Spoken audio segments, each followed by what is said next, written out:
Ash is a 2025 American film directed by Flying Lotus and stars Eiza Gonzalez and Aaron Paul. The plot follows an astronaut named Raya, played by Eiza Gonzalez, waking up on a space station and finding everyone on her crew dead and having no idea how it happened or who or where she is. Well, here we are with another sci-fi movie that likely won't even make its budget back. What a time to be alive, I guess. That said, this is no Mickey 17, but it's still an original story, and I'm not sure what the general public wants anymore. There's some star power here, with Aaron Paul being, pretty famous, from his Breaking Bad career, I guess you'd call it, and Flying Lotus is an up-and-coming horror director. Personally, I feel a little bit conflicted here, but I think it's a solid, fairly ambitious sci-fi horror film. Some of its influences are pretty obvious, which typically I'm okay with, depending on the situation. The Thing, Event Horizon, and the Dead Space video games are pretty much the vibes that I get here. But there's probably some other comparisons you could make. I'd be interested in hearing that.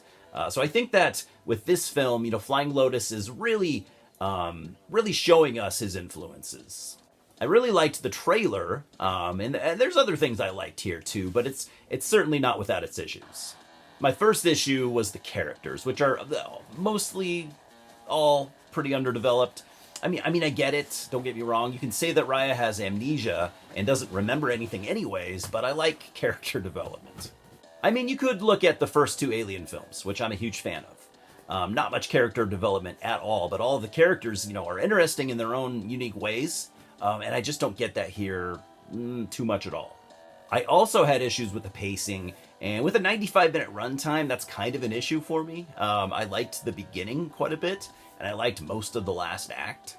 I mean, most of the first act is essentially Raya, running around the space station, trying to figure things out, trying to figure out who she is, trying to figure out why all her crewmates are dead. But it's, like I said, it's a terribly unoriginal premise. That doesn't mean it can't be interesting, and I think they just, they should have tightened things up a little bit. It gets drawn out for a little bit too long. Maybe they were going for like a slow burn thing, which I do like when it's done right. But a slow burn when it's not done right is, it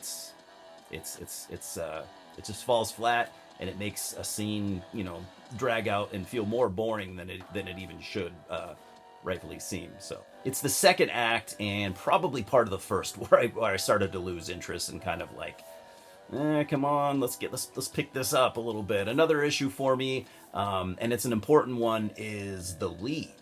Now, I don't really like to single people out, but Eiza Gonzalez's performance falls a little bit flat, I thought. I think she does give it her all. I think she gives this her best, but it wasn't enough to carry the story in the way that I think it needed to. The best performance is, not really surprisingly, but Aaron Paul, because he's simply, in my opinion, by far the best actor here. And he's got some range, too, because he's nothing like his Breaking Bad character at all here. In fact, at some point in time, I could see him, becoming like maybe an action hero type actor or something like that. I think he's got at least that much. And another thing I need to mention is that this film has a very unique atmosphere, I think, with the overall style and the way that the score sounds. But there is something weird and off-putting that for some reason just kind of bugs me. I don't really know what it is. I definitely like the third act the most. There's a plot twist that, although has been done probably thousands of times, I didn't really see it coming. There's also a very cool scene that was clearly inspired by The Thing, and I kind of loved that, actually. It's blatantly obvious, but I'm more than okay with it. So I'm giving Ash a 5.5 out of 10. There's absolutely nothing here that you haven't seen before, but if this kind of sci-fi is your thing, you're in and out in just a little bit over an hour and a half, and you'll probably have a decent time. For me, there was just enough violence and gore and squiggly creatures to enjoy, for me to enjoy, but it's probably a one and done. I don't necessarily really see myself watching this again. That said, I will definitely keep an eye on whatever Flying Lotus decides to do in the future. This is a very stylized film, and he clearly has, he's clearly a man of style. So, yeah, I'm definitely going to check out his future projects. Cheers, guys. I'll see you at the multiplex.